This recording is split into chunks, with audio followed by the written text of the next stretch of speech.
সম্মানিত learners and viewers, hope you are well by the grace of almighty Allah. আশা করি আপনারা যেখানে আছেন সুস্থ আছেন, সুন্দর আছেন। আলহামদুলিল্লাহ, আল্লাহর রহমতে আমিও বেশ ভালো আছি। সম্মানিত learners and viewers, written and spoken English এর দৈনন্দিন জীবনে ব্যবহার করার জন্য যে সকল প্রশ্ন আমরা করে থাকি, সেই সকল প্রশ্ন করার জন্য হোয়াট এর ব্যবহার আজকে আমরা শিখব।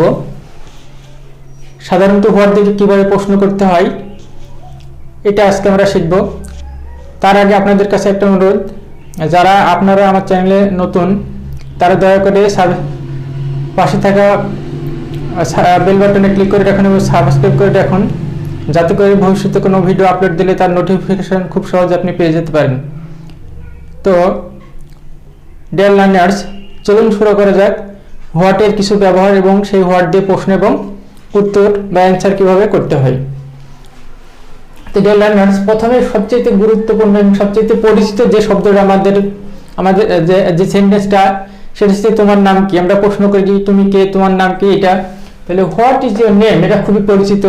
তাহলে হোয়াট ইজ ইউর নেম মানে কি, তোমার নাম কি। হোয়াট ইজ ইউর নেম, তোমার নাম কি।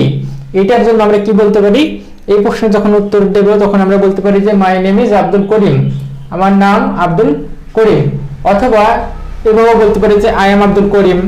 হ্যাঁ, বা অথবা এখানে ভালো করে খেয়াল করেন আপনারা যে আমার নাম আব্দুল করিম বা আমার নাম হয় আব্দুল করিম। তাহলে আমরা কিন্তু অনেকভাবে এভাবে প্রশ্নের উত্তর দিতে পারি। মেইনলি স্পিকিং ইংলিশের ক্ষেত্রে কিন্তু আপনাকে গ্রামাটিক্যাল আইটেমটা গ্রামার কিন্তু অত মানতে হয় না। আপনি কনভার্স করতে পারছেন কিনা, অর্থাৎ কমিউনিকেটিভ যে ইংলিশটা সেটা যোগাযোগমূলক ইংলিশ, আপনি আপনার মনের ভাবটা ব্যক্ত করতে পারছেন কিনা, এটা হচ্ছে মেইন। তো আমরা এভাবে প্রশ্ন করতে পারি। এরপরে 2 নম্বরে যেটা আছে সেটা হচ্ছে হোয়াট ডু ইউ লাইক, তুমি কি পছন্দ করো। হোয়াট ডু ইউ লাইক, তুমি কি পছন্দ করো। এখানে যদি আমরা অন্য কিছু দিয়ে প্রশ্ন করতে চাই, যেমন হোয়াট ডু দে লাইক, তারা কি পছন্দ করে। হোয়াট ডাজ দিলে পরে এখানে what does Rima like, Rima কি পছন্দ করে। এভাবেও কিন্তু আমরা প্রশ্নটা করতে পারি। অর্থাৎ আপনারা একটা দিয়ে কিন্তু অনেকভাবে অনেক রকম প্রশ্ন করতে পারেন। তাহলে আমরা যদি বলি যে হোয়াট ডু ইউ লাইক, তুমি কি পছন্দ করো, সেক্ষেত্রে আমরা অ্যান্সারটা কিভাবে দেব। আমরা অ্যান্সারটা এভাবে দেবো যে I like to play cricket, আমি ক্রিকেট খেলতে পছন্দ করি। একইভাবে যদি আমরা আরো প্রশ্ন করি হোয়াট দিয়ে, যেমন এখানে যে আরেকটা আছে number 3, what do you want, তুমি কি চাও। সেক্ষেত্রে আমরা কি করতে পারি, আমরা বলতে পারি যে আই ওয়ান্ট এ বুক, আমি একটা বই চাই। আই ওয়ান্ট এ বুক, আমি একটা বই চাই। এখানে যদি আমরা অন্যভাবে কোশ্চেন করতে যাই, এটা যেমন হোয়াট ডু দে ওয়ান্ট, তারা কি চাই, তাহলে কি হবে, দে ওয়ান্ট এ বুক, তারা একটা বই চাই। এভাবে কিন্তু আমরা প্রশ্নগুলো করতে পারি। এর পরবর্তীতে আমরা যেটা দেখবো সেটা হচ্ছে এখানে 4 নম্বরে আমরা ব্যবহার করেছি হোয়াট হ্যাজ হি ডান, সে কি করিয়াছে। এখানে ভালো করে খেয়াল করুন যে হোয়াট হ্যাজ হি ডান, সে কি করিয়াছে। তাহলে এটার জন্য আমরা কি করতে পারি, এই প্রশ্নের উত্তরে আমরা বলতে পারি যে হি হ্যাজ ডান দ্য সাম, সে অঙ্কটি করিয়াছে। অথবা একইভাবে আমরা আরো উত্তর দিতে পারি যে he has completed the work, সে কাজটি সম্পূর্ণ করিয়াছে। হ্যাঁ, এইভাবে কিন্তু আমরা প্রশ্ন এবং অ্যান্সার করতে পারি। এরপরে 5 নম্বরে আমরা লিখেছি what is your father's name, তোমার বাবার নাম কি। একইভাবে আমরা কিন্তু অন্য কিছু এখানে ব্যবহার করতে পারি যে what is your sister name, what is your brothers name. এভাবে আমরা কিন্তু আরো প্রশ্ন করতে পারি এবং একইভাবে অ্যান্সারটাও করতে পারি। তাহলে my father's name is Abdul Karim, আমার বাবার নাম হয় আব্দুল করিম। একইভাবে আপনারা কিন্তু চেষ্টা করবেন একটা দিন অনেকভাবে প্রশ্ন করা এবং অ্যান্সার তৈরি করা, তাহলে কিন্তু এটা আপনি আস্তে আস্তে প্র্যাকটিস করতে করতে অভ্যস্ত হয়ে যাবেন। এরপরে 6 নম্বর নাম্বার 6 যেটা দেওয়া আছে what does Halima do, Halima কি করে।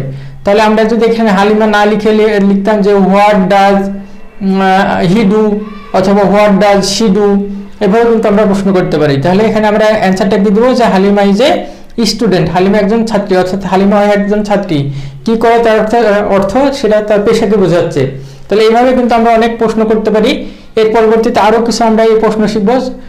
আশা করি এখন পর্যন্ত যে প্রশ্নগুলো আমরা করলাম বা যে উত্তরগুলো করলাম, এগুলো আপনারা পাঠ্যিক জীবনে ব্যবহার করবেন এবং এটা দিয়ে আপনার স্পিকিং ইংলিশটাকে আরেকটু এগিয়ে নেবেন। তো সম্মানিত দর্শক, পরবর্তী অংশ চলুন আলোচনা করা যাক।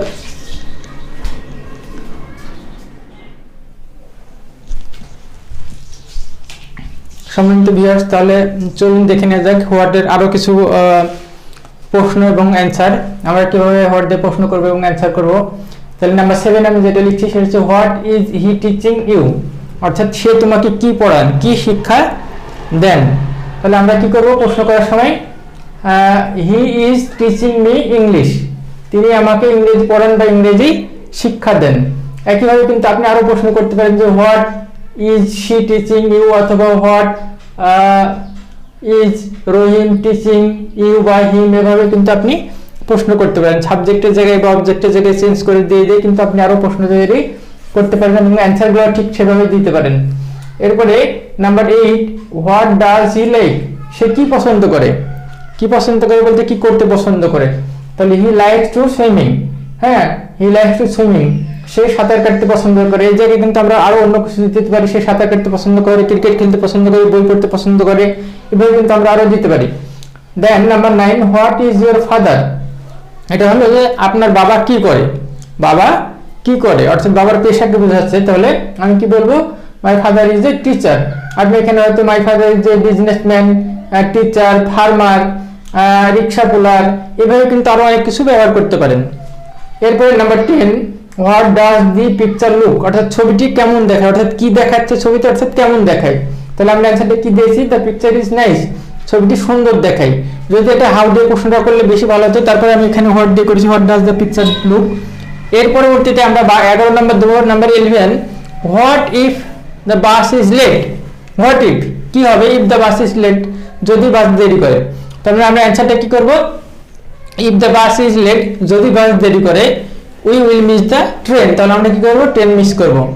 এরপরে নাম্বার 12, হোয়াট ইফ দিয়ে আমি আরো একটা করেছি যে what if it does not rain today, যদি আজকে বৃষ্টি না হয় তাহলে কি হবে। তাহলে আমরা কি করলাম যে if it does not rain today, যদি আজকে বৃষ্টি না হয়, দে উইল কাম হিয়ার, তারা এখানে আসবে। এরপরে আমি এখানে কিছু ডাবলএস কোশ্চেনের মানেগুলো লিখে দিয়েছি, এই মানেগুলো আপনাকে একটু মনে রাখতে হবে, তাহলে আপনি প্রশ্নটা সহজে করতে পারবেন। হোয়াট হচ্ছে কি, হোয়েন কখন বা যখন, হোয়ার কোথায়, হোয়াই কেন, হাউ কিভাবে, হুম কাকে, হু কে, হুইস কোনটি, হুজ কারটি। তাহলে এই যে ডাবলএস কোশ্চেনের যে মানেগুলো, এই মানেগুলো আপনি একটু স্মরণ রাখবেন, তাহলে আপনার জন্য সুবিধা হবে। তো সম্মানিত ভিউয়ার্স, লার্নার্স, আপনারা যারা এতক্ষণ ভিডিওটি দেখলেন আশা করি আপনাদের ভালো লেগেছে। যারা আমার ফেসবুক পেজ থেকে দেখছেন তারা আশা করি লাইক এবং ফলো করে কমেন্ট করে আমাকে কোনো প্রেরণা দান করবেন। আর যারা ভিডিওটি আমার ইউটিউব থেকে দেখছেন তারা দয়া করে সাবস্ক্রাইব করবেন এবং বেল বাটনে ক্লিক করে রাখবেন, যাতে ভবিষ্যতে আরো ভিডিও আপলোড দিলে তার নোটিফিকেশন খুব সহজে আপনি পেয়ে যেতে পারেন। আজকের মধ্যে এখানে শেষ করছি। সবাই ভালো থাকুন, সুস্থ থাকুন, সুন্দর থাকুন। আসসালামু আলাইকুম।